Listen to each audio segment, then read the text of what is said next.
Halo mahasiswa, selamat datang di pembelajaran manajemen strategik. Dalam sesi ini, kita akan membahas strategi diversifikasi, sebuah strategi penting bagi perusahaan untuk memperluas bisnis, mengurangi risiko, dan meningkatkan daya saing. Diversifikasi dapat didefinisikan sebagai upaya perusahaan memasuki lini bisnis baru di luar produk atau pasar yang ada saat ini. Ada dua bentuk utama, diversifikasi terkait, related diversification. Strategi ini dilakukan ketika bisnis baru masih berhubungan erat dengan lini bisnis utama, baik dari segi produk, teknologi, maupun pasar.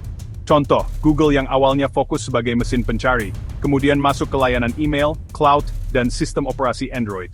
Smuckers yang dikenal dengan selai dan makanan, lalu mengakuisisi bisnis kopi Folgers untuk memperluas portofolionya. Keuntungan diversifikasi terkait, transfer keahlian dan teknologi antar divisi. Efisiensi biaya melalui operasi gabungan, memanfaatkan merek yang sudah kuat, meningkatkan sinergi antar unit bisnis. Strategi ini efektif terutama jika industri utama perusahaan tidak lagi tumbuh, atau ketika produk inti sudah memasuki tahap menurun dalam siklus hidup produk.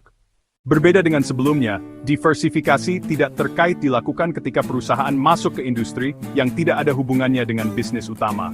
Fokusnya lebih kepada potensi keuntungan finansial daripada sinergi operasional. Contoh, General Electric, GE, yang memiliki bisnis dari media, NBC, energi, hingga kesehatan. Walt Disney yang selain industri hiburan, juga memiliki jaringan televisi dan taman bermain.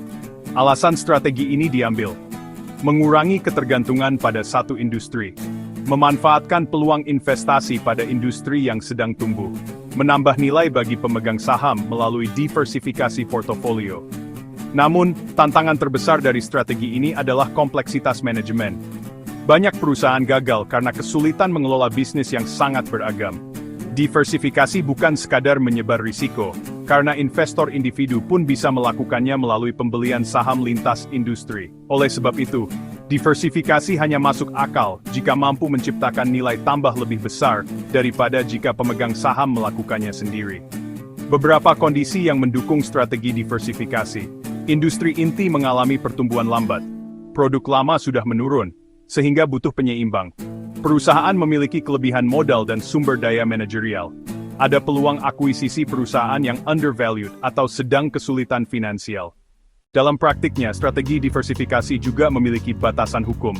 Di Indonesia, UU 05 tahun 1999 tentang larangan praktik monopoli dan persaingan usaha tidak sehat, mengatur agar diversifikasi tidak menimbulkan penguasaan pasar secara berlebihan oleh satu perusahaan, hambatan masuknya pesaing baru, penyalahgunaan posisi dominan melalui akuisisi atau merger. Dengan demikian, perusahaan harus menyeimbangkan antara ekspansi bisnis dan kepatuhan hukum persaingan usaha, agar diversifikasi mendukung pertumbuhan ekonomi tanpa merugikan konsumen maupun pesaing. Jadi, strategi diversifikasi adalah salah satu cara perusahaan bertahan dan tumbuh di tengah dinamika pasar. Ada dua bentuk utama, diversifikasi terkait yang menekankan sinergi, dan diversifikasi tidak terkait yang fokus pada peluang finansial. Namun, strategi ini harus dijalankan dengan cermat, memperhatikan faktor industri, sumber daya internal, serta regulasi persaingan usaha. Dengan pemahaman yang baik, diversifikasi dapat menjadi motor pertumbuhan dan keunggulan kompetitif perusahaan.